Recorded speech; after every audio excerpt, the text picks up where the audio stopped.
କିଏ ରହୁଛନ୍ତି ଏଇଟା? ଏନେ ଭୀମ ରହୁଥିଲେ, ଭୀମା ଶଙ୍କର ଭୀମା ବୁଢ଼ା ରହୁଛନ୍ତି ଶିବ ସ୍ୱରୂପ। ଆଉ ଏନେ ତପସ୍ୟାରେ କରୁଥିଲେ। ଏ ପଥର ହଉଛି ଶକ୍ତିପୀଠ, ପଥର ଦେବତା ଗଛ ମହାପୁରୁ, ଏ ଗୋଟେ ଶକ୍ତିପୀଠ, ଜୁନିଖଣ୍ଡ ତନ୍ତ୍ରପୀଠ।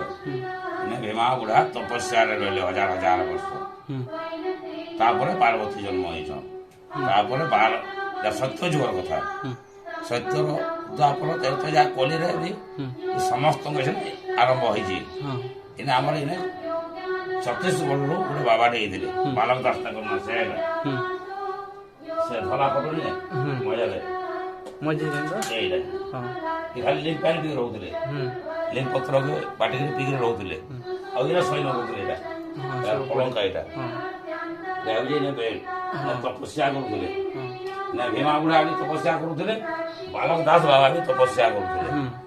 ଆଉ ଏଇ ଜାଗାରେ ଗିରି ଗୋବର୍ଦ୍ଧନ ପୂଜା କାର୍ତ୍ତିକ ମାସର ଦୀପାବଳିକି ଗିରି ଗୋବର୍ଦ୍ଧନ ପୂଜା 24 ପ୍ରହରୀ ନାମ ହେସି, ମୀନା ବଜାର ହେସି, କଂସ ଦରବାର ହେସି, ବହୁତ ଅନ୍ନ ଛତ୍ର। ଆଉ ଏ ପାହାଡ଼ରେ ବହୁତ 64 ଗୁମ୍ଫା ଅଛି। ଏ ପାହାଡ଼ରେ 64 ଗୁମ୍ଫା ଅଛି। ଏଇଟା ହଉଛି ସପ୍ତ ଋଷି, ନବ ଋଷି, 80 ସହସ୍ର ଋଷି ଜାଗାରେ ତପସ୍ୟା କରିଥିଲେ ସତ୍ୟ ଯୁଗରେ। ଆଉ ଏନେ କାଣା କାଣା ଅଛି? 64 ଗୁମ୍ଫା ଅଛି ପରା।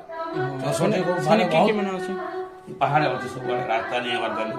ସେନେ କେନ୍ ଦେବା ଦେବୀ ମାନେ ସବୁ ଋଷି ମାନେ ଅଛନ୍ତି, ଋଷି ମାନେ ସବୁ ତପସ୍ୱୀ ମାନେ। ପୂର୍ବରୁ ଅଗସ୍ତ୍ୟ, ଦୁର୍ବାସା ବୁଝ ଲଗା ଏନ୍ତା ଏନ୍ତା ଭଳିଆ ଲୋକମାନେ, ମହର୍ଷି ମାନେ ତାର ମାନେ ତପସ୍ୟା କରୁଥିଲେ। ଶିବ ତପସ୍ୟା କରୁଥିଲେ ଭୀମା ବୁଢ଼ା ପରେ, ଭୀମା ଶଙ୍କର ବୋଇଲେ ସେନେ ଋଷି ମୁନି ସାଧୁ ସନ୍ନ୍ୟାସୀ ଅନେକ ତାଙ୍କର ଇଆଡ଼େ ତପସ୍ୟା ଜାଗା।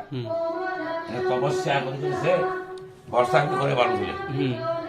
ତାଙ୍କର ମନ ଜାଣିଥିଲା ଉଡ଼ି ଯାଉଥିଲେ, ବହୁତ ଶକ୍ତି ଥିଲା ତାର। କେବେ ଆଉ ଦିନ ହୋମ ଆସି ଆଉ ଧନୀ ସବୁବେଳେ ଭୀମ ବୁଢ଼ା ବାବାର ଧନୀ ଏଇଟା, ଯାହିଁ ଧନୀ ତାହିଁ ମନି।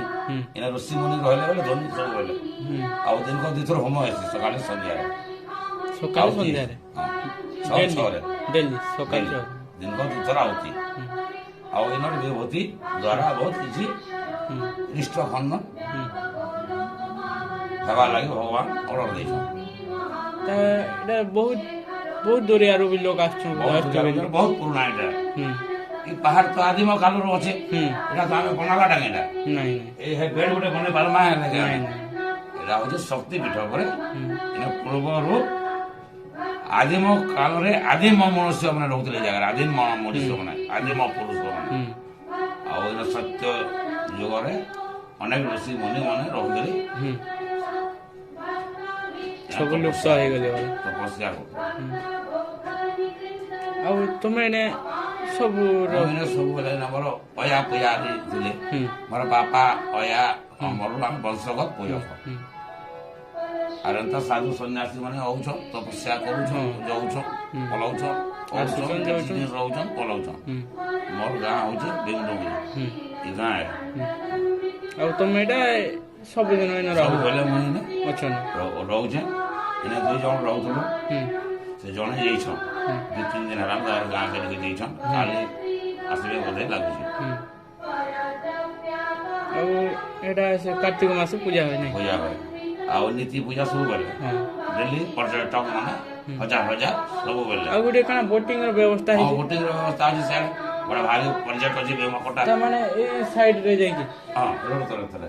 ଆଉ ଏଇ ବାଟ କରି ରାସ୍ତା ପଡ଼ିଛି, ଉପରକୁ କରିବି ସିଡ଼ି ପଡ଼ିଛି। ଏପଟୁ ସିଧା ଉତ୍ତର ହେବ ସେପଟୁ, ଉପରେ ଗଲେ ହେବ ନା? ଏପଟୁ ନାଇଁ ଅଛି, ସିଆଡ଼େ ରାସ୍ତା, ସିଆଡ଼େ ଏଇଟା ପରିକ୍ରମା ଲାଗି ଅଛି, ଆଉ ସିଆଡ଼େ ବୋଟିଂ ଲାଗି ବି ଅଛି। ତାପରେ ବଡ଼ ବଡ଼ ବି ବାହାରିଥିଲା ରାସ୍ତା। ମାନେ ତମେ 3 ଦିନ ତ ବୁଲିଲେ ବି ଗୁମ୍ଫା ବୁଲିକରି ଏଇଟା ସବୁ ତାର ମାନେ ଗୁମ୍ଫା ଅଛି। 64ଟା ଗୁମ୍ଫା ଛାପ ପଡ଼ିକି ଅଛି, ଖାଲି ପଥରରେ ଛାପ ପଡ଼ିକି ଅଛି। ଖାଲି ସାଇଡ୍ ସେଟିଂ କରିଦେଲେ, ବାଟ ଘାଟ କରିଦେଲେ ଲୋକ ଦୌଡ଼ା ଆସିବେ। ଗଭର୍ଣ୍ଣମେଣ୍ଟ ଲାଗିଛନ୍ତି ତ ସରକାର। ଆଉ ଏଇଟା ସବୁଦିନ ଆସୁଛନ୍ତି ଲୋକ ନା? ଆଉ କାଲକୁ ତ ଶନିବାର ଆହୁରି ହେବେ ଲୋକ। ରବିବାର ଦିନେ ବେଶୀ ଭିଡ଼, କାରଣ ଚାକିରିଆ ବାକିରିଆ ସବୁ ଛୁଟି ଦିନ। ବେଶୀ ବହୁତ ଦୂରଟା ବି ଆସିବେ ନାଇଁ ମାନେ ବୁଲବାର ଲାଗି ଦେଖବାର ଲାଗି ବହୁତ ଆଉ ଆଉ ସବୁ କାଣା କାଣା ହେବା ବୋଲି କହୁଛ ଏଇନା ସାଡେ ବୋଟିଂ ବି ଚାଲିଛି ହଁ ପାର୍କ ବି ବନଲାନ ହଁ ଗୋଟେ ଛୁଆ ପାର୍କ ବି ବନିଛି। ପାର୍କ ଖେଳନା ପାର୍କ ଛୋଟ ଛୁଆମାନଙ୍କ ଲାଗି ଛୁଆମାନେ ବଡ଼ ଲୋକ ବି ଦେଖିପାରିବେ ସିନା ଅନେକ ସୁନ୍ଦର ସୁନ୍ଦର ପାର୍କ ଆଉ ହରିଣ ପାର୍କ ବି ବନବା ବୋଲିଛ ହୁଁ ଆଉ ଗୋଟେ ୱାଟର ପ୍ରୁଫ୍ କି ୱାଟର ପମ୍ପ ଗୋଟେ ବନବା ବୋଲି ଚାଲିଛେ ନରସିଂହ ଆଜ୍ଞାଙ୍କର କହୁଛନ୍ ସେଟା ହଁ ଏମଏଲଏ ହୁଁ ନରସିଂହ ଆଜ୍ଞାଙ୍କର ନିର୍ଦ୍ଦେଶରେ ତ କାମ ଦାମ ଚାଲିଛି ହଁ ସେଇଟା ବୋଟିଂ ବୋଲିକି ବି ଆସିଥିଲେ ନାଇଁ ହଁ ସେ ସବୁବେଳେ ତାଙ୍କର ଆମର ତ ବିଧାୟକ ଏମଏଲଏ ସେ ହଁ ଆଉ ତାଙ୍କର ଅନୁକୂଳରେ ବି ଏ କାମ ଧାମ ହେଇଛି ଜାଗାଟା ଥିଲା ପୂର୍ବରୁ ନାମ ଯଜ୍ଞ ହୋଇକରି ଥିଲା ହେଲେ ପଡ଼ିକରି ଥିଲା କୌଣସି ଲୋକ ଏ ଜାଗାରେ ଅନୁମତି କରୁନଥାଏ ନରସିଂହ ଆଜ୍ଞା